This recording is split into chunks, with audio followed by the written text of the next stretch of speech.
The book of Exodus.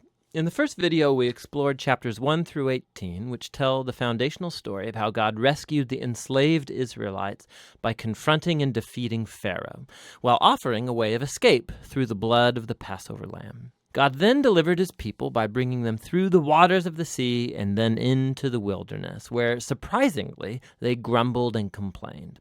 Now, the second half of the book of Exodus opens as Moses leads Israel to the foot of Mount Sinai, where God invites the nation of Israel to enter into a covenant relationship. And here we reach another key moment in the biblical storyline, because this is picking up and developing God's promise to Abraham. So remember, from the book of Genesis, God promised that through Abraham's family, somehow he would restore his blessing to all of the nations. And here we find out more. God says that if Israel obeys the terms of the covenant, they will be so shaped by God's laws and teaching and justice that they will become a kingdom of priests, which means that they will become God's representatives and show all of the other nations what God is truly like.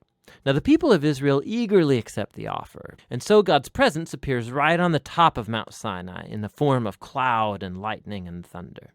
And Moses goes up as their representative, and God opens with the basic terms of the covenant, the famous 10 Commandments. These are like the basic terms of the agreement, how the Israelites and God are going to relate to each other. And then after this come another collection of commands which fill out the first 10 in more detail. There are laws about Israel's worship, about social justice, how they are to live together, all shaping Israel into a nation of justice and generosity that's different from the other nations. So Moses writes down all of these laws, and he brings them down to the people who, again, eagerly agree to enter into this covenant with God. And once they do so, God takes the relationship forward another step. He tells Moses that he wants his holy and divine and good presence to come and dwell right in the midst of Israel, which develops another aspect of God's covenant promises. So remember, after humanity's rebellion in the garden, it was access to God's presence that was lost. But now it's through the family of Abraham that God's presence is becoming once again accessible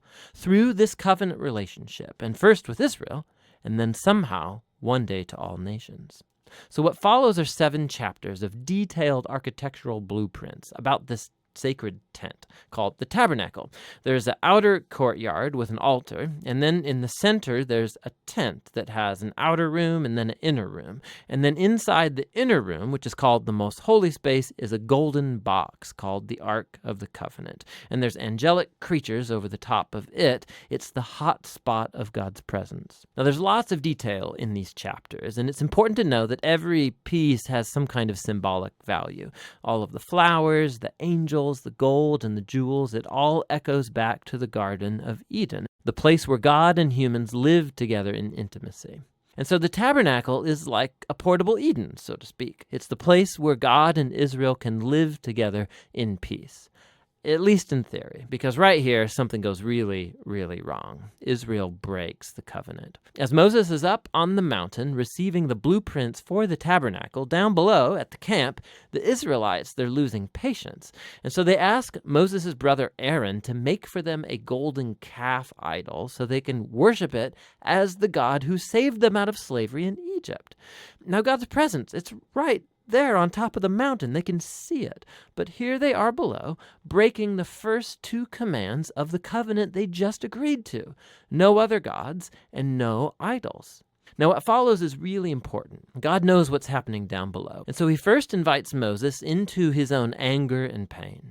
And he tells Moses what he wants to do, just to wipe Israel out. But Moses intercedes by appealing to God's character. He says, first of all, destroying Israel would be going back on your covenant promises to Abraham.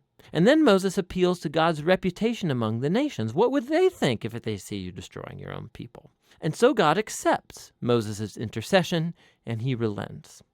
And while he does bring his judgment on those who instigated the idolatry, he forgives the nation as a whole and promises to renew his covenant. And it's right here, at this point in the story, that God, for the first time, describes his own character to Moses. He says, the Lord is merciful, he's gracious, he's slow to anger, abounding in covenant faithfulness. He forgives sin, but he will not leave the wicked unpunished. So we have this tension. God is full of mercy, but also he must deal with evil if he claims to be good. And above all, God is faithful to his promises, even though it means, he knows, he's committing himself to a people who are utterly faithless.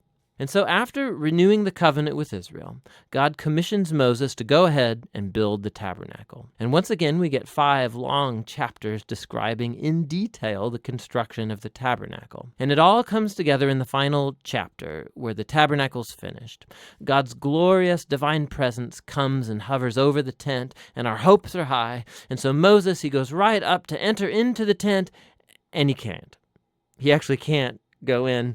And that's how the book ends. It's really surprising, but not really if you think about it. You can see now how much Israel's sin has damaged the relationship with God in more ways than we realized. So the book opened, remember, with Pharaoh's evil threatening Israel and threatening God's covenant promise. But now, as the book ends, Israel has become its own worst enemy. It's their sin that's threatening the future of the covenant. And so the question as the book closes is, how is God going to reconcile this conflict between his holiness and his goodness and his presence with the sinful corruption of his own covenant people?